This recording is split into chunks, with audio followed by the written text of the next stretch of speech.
Hey guys, welcome back on We Are Still Riding. In the first video I show you how to build a toolbox for your motorbike.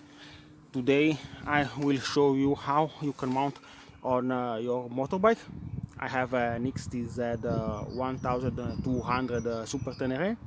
Today I show you in which way you can put the toolbox on the side cases holder. I have a PL series from GV.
Ciao guys, and see you soon on We Are Still Riding.